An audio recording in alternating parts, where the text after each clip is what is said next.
Dear viewers, in this video I would like to talk about changes in cervical cancer prevention for the last 10 years. I'm Dr. Olena Berezovska. I'm welcoming you to my YouTube channel. Don't forget to subscribe, press like and write your comments. In recent years, significant changes have occurred in cervical cancer prevention, driven by advancements in screening, vaccination, and healthcare strategies. The most important developments include HPV vaccination expansion. Vaccinating girls against the human papillomavirus HPV by age 15 is a cornerstone of prevention. Many countries have expanded this program, aiming for 90% coverage, which is critical as HPV is responsible for almost all cervical cancer cases. Efforts are also being made to address vaccine accessibility gaps in low and middle income countries. The World Health Organization now recommends a one-dose schedule for the HPV vaccine, which makes distribution easier and more cost-effective, particularly in low and middle income countries. This shift aims to overcome historical challenges such as the high cost, supply shortages, and difficulties in reaching adolescent girls. As of 2024, 57 countries have adopted the single-dose strategy with encouraging results. Global HPV vaccine coverage for girls aged 9-14 increased from 20% in 2022 to 27% in 2023. This change has also allowed millions of additional girls to receive the vaccine, potentially preventing hundreds of thousands of cervical cancer cases. In support of these efforts, new funding initiatives totaling $600 million were pledged by organizations such as the Wood Bank, Gavi, and the Bill and Melinda Gates Foundation to scale up vaccination programs and ensure sustainable access. New screening guidelines. Recent updates in cervical cancer screening emphasize HPV DNA testing as a preferred method, replacing traditional pap smears. Here how new guidelines reflect a significant shift in screening strategies. Accuracy and early detection. HPV DNA testing identifies high-risk strains of the human papillomavirus more reliably than cytology. This molecular method minimizes human interpretation errors and detects precancerous changes early, allowing for timely intervention. Self-sampling for improved access. A major innovation in the option for self-sampling. Women can now collect cervical samples themselves, often from the comfort of their homes. This addresses barriers to clinic attendance, particularly in remote areas of regions with limited healthcare access, encouraging more participation in screening programs. A global shift towards HPV testing.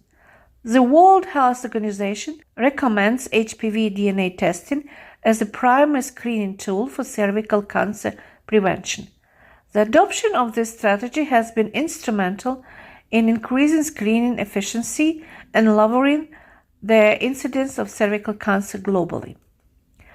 This new guidelines reflects a more towards personalized and accessible healthcare, ensuring that more women receive timely and effective screening regardless of the geographical or socioeconomic barriers.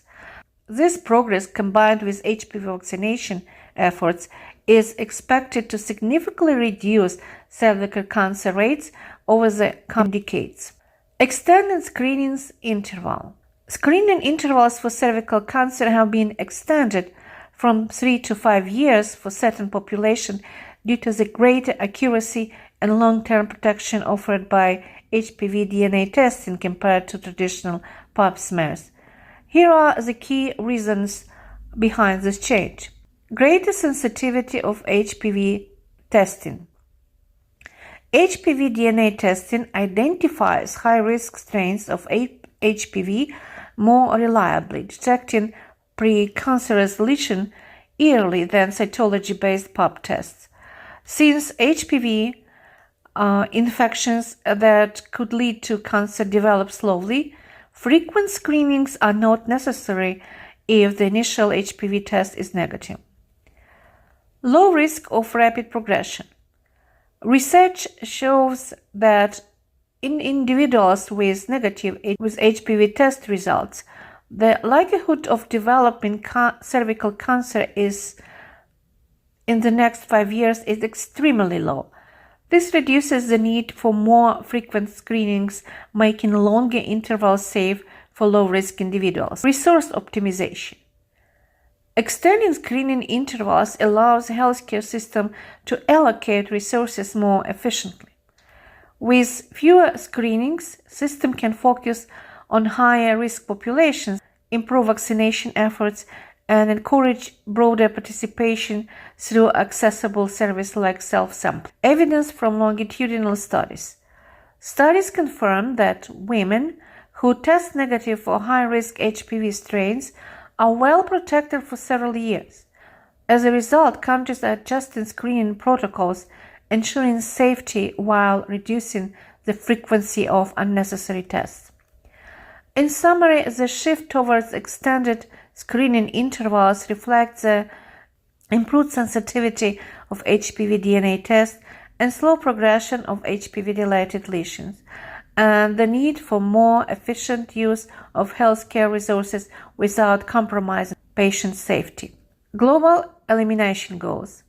The World Health Organization strategy aims to eliminate cervical cancer by ensuring 70% of women are screened by age 35 and 90% receive timely treatment for precancerous conditions. These initiatives could prevent millions of deaths over the next century, particularly by addressing disparities in low social and economic countries where most cervical cancer cases occurs. This shift marks significant progress but highlights the importance of education, access, and resource allocation to ensure the benefits reach everyone, particularly underserved communities. Thank you for watching this video, and I'll see you in the next video.